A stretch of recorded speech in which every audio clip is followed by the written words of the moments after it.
Is Le Mans Ultimate worth getting? What is it like to play? What's good about it? What's bad about it? And how does it fit into the sim racing landscape? Find out in this video. Personally, I wouldn't subscribe to this channel. I would probably just avoid it. I'd close this video now, actually. And I definitely wouldn't click the like button. So yesterday we played Le Mans Ultimate for 13 hours whilst live streaming, as some of you were unfortunate enough to witness. And with that 13 hours, I think it gives us a reasonable idea of what you should expect. We did about 6 multiplayer races, and we also did a little bit of offline testing with single player. So for those of you that are impatient, you'll be asking the question, is it worth getting? Now that's a hard question to answer because different people want different things. But the way I'd put it is, there are a group of people that would definitely enjoy getting this right now. I would say rFactor 2 fans, mega hardcore sim racers, and people that can look past what you'd generally expect as teething issues or the painful crime that is general early access titles. If you can look past all that stuff and focus on the positives because you've been hit with a spade in the head through playing many modern video games, then you can really enjoy this title as it is. However, most people, and people that aren't damaged from the abuse that video gamers have faced in recent times, most people would be much better waiting about 6 to 8 months or for the game to come out of early access before buying it. And I say that because at its core this is based on the rFactor 2 engine, so if you're a fan of rFactor 2's physics and force feedback, then you'll absolutely love the sort of core driving in this. And if you like realistic racing simulators, this has way better physics and handling than say iRacing or Automobilista 2 for example. You know, at its core it's got some really nice technology there. However, the packaging of the game and its stability is, shall we say, a little bit lacking. The most noticeable aspect of what's really bad with this early access is the user interface performance, with button clicks being laggy, going from page to page being delayed, and some of the animations happening and starting and stopping, and then also some issues where if you change the fuel and you go into the race, it doesn't apply the fuel properly. They are issues that I think really do negatively affect your sort of enjoyment of the game and get in the way of you being able to drive the cars and actually enjoy the racing, which is quite good in this title. Now, in terms of performance and stability, I didn't get too many crashes in the 13 hours we played, probably about 4. The crashes seem to happen at the end of online multiplayer sessions, which is a shame because when we won our first online ranked race, the game just crashed. Congratulations for winning! Goodbye. But it still saved the result, so it doesn't affect your ranking or anything. It's just massively anticlimactic. We did find as well, I think we got a few crashes when we loaded into stuff for the first time, and whilst we were live streaming we had a lot of people in chat saying that they were getting crashes, so it might also depend on the equipment that you've got on your system. We're using a 3080 Ti with a 3800 X3D AMD chip, which is quite a high-end system. So they definitely need to work on that.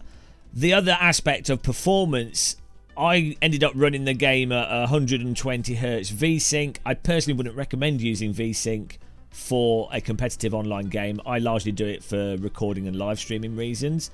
But even with that, we had to turn some of the graphics settings down, only have 2x MSAA, and even then, especially when we were racing AI and doing single player, the frame rate would drop to 80 or 90, where relative to how nice the game looks, that's quite a low frame rate. If you're familiar with Automobilista 2's graphics, which look incredible and run really fast, or you're familiar with Assetto Corsa using Pure and Shader Patch, those games run so much better than Le Mans Ultimate, whilst also looking nicer. So you're going to need quite a beefy system to run this, and I'd imagine with it being rFactor 2 at its core, your CPU is going to have a really big impact, more so than your GPU. That was the case with rFactor 2. So, yeah, it's, you know, if you don't have a fast CPU, then I think you're going to have quite a few issues with running this really smoothly, whilst also trying to get it to look nice. Now, talking a bit more about the single player, unfortunately, from the minimal testing we did, this has the same single player AI issues that you'd expect in other titles, rFactor 2 and many other single player modes in other racing simulators. To be honest, as it is right now, basically Automobilista 2 and iRacing are the only two simulators or realistic driving games that have decent AI to race against. This has the same issue where we did Spa, for example, and the AI just kept crashing on the first corner. Then they would bunch up in weird ways. Then, you know, you'd end up with some sort of convoying, or it just wasn't exciting to race against. Whereas when you play AI in AMS2, for example, or iRacing, the racing is a lot more dynamic. Not like exactly like racing real people. It's its own thing, but just actually interesting to race against. There are moments in Le Mans Ultimate where the AI can actually be quite good, especially once you've gone through the first few laps of a race. And they do make overtakes on you, and they don't just punt you off the track. So it's not a total disaster for AI, but it really isn't a consistent and solid AI experience. For example, if you were new to the simulator, had no expectations other than wanting a okay race, if you were to set up an AI event, go into online, set the difficulty and go, you're probably going to have issues, and you're probably just going to have like weird crashing, grid bunching up. You know, it's not going to be a solid gameplay experience, put it that way. So I really wouldn't recommend this right now for someone that was looking for a offline AI single player racing experience, or an offline simulation of this Le Mans or endurance racing. I do have some hope that it's something they'll be able to fix in the future, due to this being a much more focused title than rFactor 2. And I think I can see an appeal of people playing this for the single player in the future. So that's hopefully something they do address. But as it is right now, I just wouldn't hold out for it. Now, in contrast to that, the actual online racing in this was really, really good fun, and the most compelling part of the game. It basically takes the ranked online system that you're used to in rFactor 2. You have an event every hour. It cycles at the moment between the LMP2 and a GTE. That's for the rookie events every hour. And then they also have more events for people that have got higher licenses, which are longer races. And then they also will have special events, but I haven't tested them. All we've done so far are the hourly rookie races. But with that, they were genuinely really fun to play. The safety rating does a good job of making people drive reasonably safe, or as safe as you could imagine. And then the ranking gives you a nice motivation to try and do better and improve yourself and see how you compare against other people. With us playing it on the first day, people haven't got ratings in this title yet, so we were in splits with some of the world's best sim racers, but after about 8 or 9 hours things have started to pan out, and I got back into the land of peasantry, and we ended up having even closer races, and that's where I got my win. I'm never going to get a win against an esports pro. But I think that whole structure is absolutely fantastic, and crucially though, with rFactor 2 or Le Mans Ultimate, both of them, the netcode and the car contacts and the damage are just on an absolute another level to iRacing, which, you know, is another game that has the ranked multiplayer. And I'd say even better than Race Room and Assetto Corsa. So for the online racing, you know, you can have a little bit of door banging, you can have a little bit of side by side, and it makes less frustrating racing and more interesting, more dynamic racing as a result, as I say, of the technical aspect of how the netcode, the car contacts, and then the controllability of the vehicles when you get a bit of slip. It works really nicely for the online racing. And there were moments where we were racing where, you know, you forget about the user interface and some of the other clunky aspects, and you're just really enjoying racing other cars, which, you know, that's the point for me. That's the point of sim racing, is that side by side, battling another car, a bit of aggression, a little bit of contact. Nobody's wrecking the race, but both drivers are trying as hard as possible, and both drivers are pushing each other as hard as possible to get the most out of the car, themselves, and the situation. So, you know, you get sparks in this that are like really, great racing, and it's stuff that's quite rare. Like, for example, it happens occasionally in iRacing, but then normally the netcode ruins it, or some stupid thing with the physics ruins it. Happens quite a lot, I'd say, with Assetto Corsa, thanks to LFM. That's a really good online service. But yeah, generally speaking, rFactor 2 and Le Mans Ultimate in the racing online, just nice online racing. Now, I've been too complimentary, obviously, and we can't have that. What I will say, though they've done a great job of having the fixed setups for the rookie races, aside from the fuel, unfortunately, the fixed setup for the LMP2 car, which is a really nice car to drive, the fixed setup drives as if the diff coast is really locked, and the car is super understeery on brakes and on turning, but then really oversteery on throttle. It's like, for a fixed setup, it's like they went in and designed possibly the worst type of fixed setup you could have. And it's causing a lot of crashes. You can learn and get around it, you know, and if everyone's on a fixed setup, well, everyone's driving the same car, so you have to deal with it. But I think, unfortunately, that really diminishes how enjoyable the LMP2 car races could be, especially on a track like Portimao, which is quite a technical, slow, windy track. But the fixed setups on the GTE cars, we drove the Porsche, the Ferrari, and the Corvette. They were actually perfectly fine, really nice and drivable, neutrally balanced, which is what I think is a good fixed setup. It'll accommodate newish drivers and experienced drivers and not be annoying and not cause crazy understeer. So, yeah, so I think, you know, the fixed setups are a little bit murky on the LMP2, but generally speaking, it's just quite a nice online system. And the main thing is, as I say, when you do the races, you get a ranking, you get your safety rating, you feel like you're building something, and that works really nice. It's definitely the best aspect of LMU at this point in time. Now, we talked a bit about performance and that it doesn't run as well as it probably should do. However, when looking at the graphics and the sort of eye candy component of LMU, I will say that it does look really quite nice at times. You can really appreciate the resolution of the track models. Portimao looks absolutely superb, which is what you can see in this video here. Spa looks gorgeous. The actual road clarity, the mesh details, the curbing, the texture work, the surrounding stuff of the track really is super immersive. Like, all the details are there. You are getting fantastic quality tracks, especially when you consider the price of the title, which we'll talk a bit about at the end of the video. The lighting as well, and the reflections, the car models, I think it looks really nice. And personally, I really like simulators that are more toned down visually. Controversial opinion here, I quite like how iRacing looks. I know it looks a bit simulatory and it's not over the top and it's not all sparkly.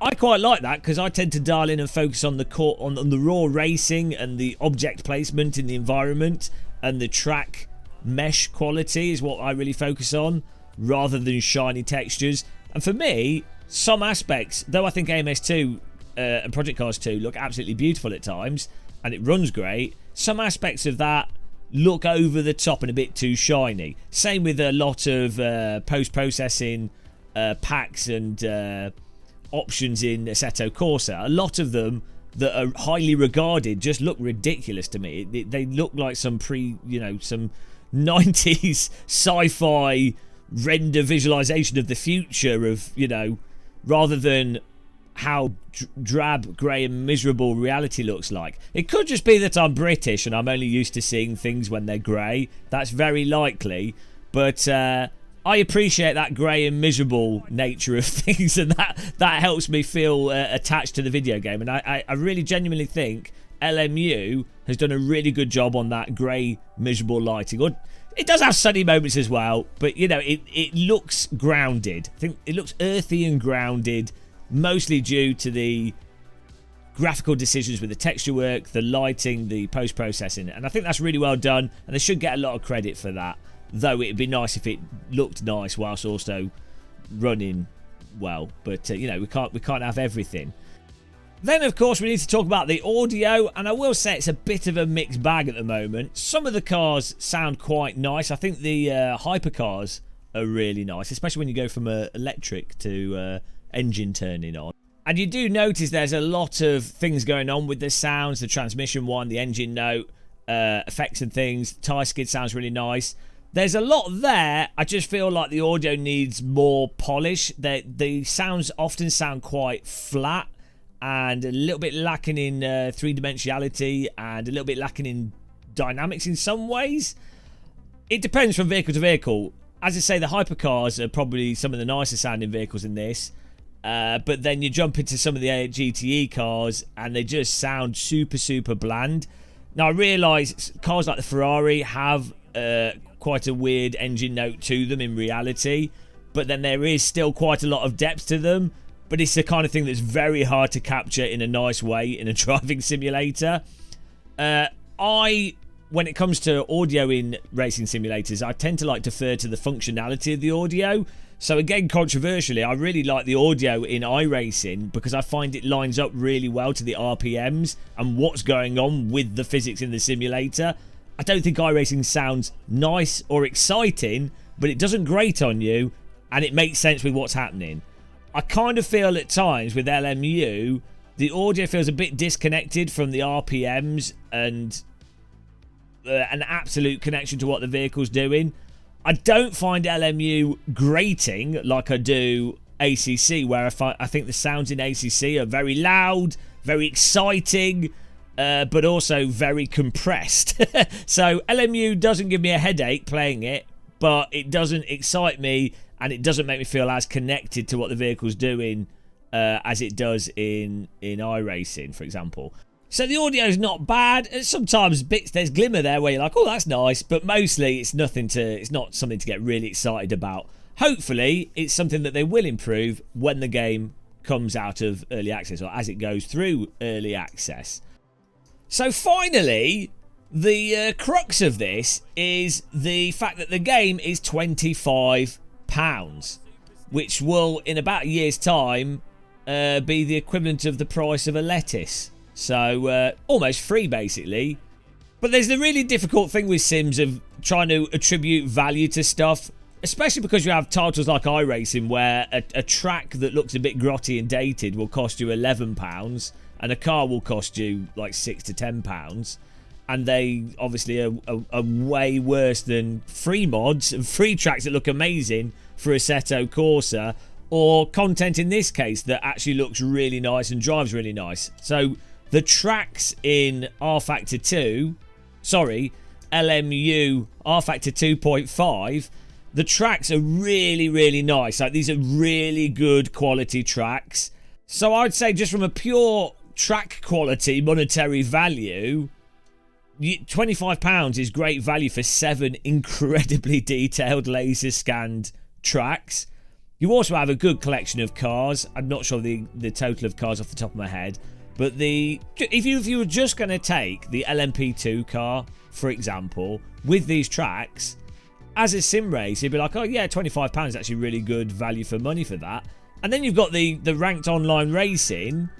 If you know that you can jump in and do an online ranked race, and that's in a game that's £25, I think that's really good value. Like, it's genuinely really fun for £25. But then, if you're looking at this from a general gaming perspective and, you know, you want to just jump on, you don't want to know about fiddling any settings, you expect the user interface to be really smooth, you don't expect the game to crash at all, and, you know, maybe your focus is single player, then I could totally see where you'd load this up and you'd be like, no, this is offering no value at all to me, because it's, you know, it's not offering any actual gameplay and it's irritating to use. So I think this is where you end up with this weird situation in Sims where something can offer like incredible value for money. Again, even something like iRacing can be incredible value for money for one person, and for someone else it's literally the worst purchase of their life. Unlike an air fryer, which you could spend thousands on and it would always be the best thing you could buy. You know, but you know what I'm saying. It's going to differ from person to person.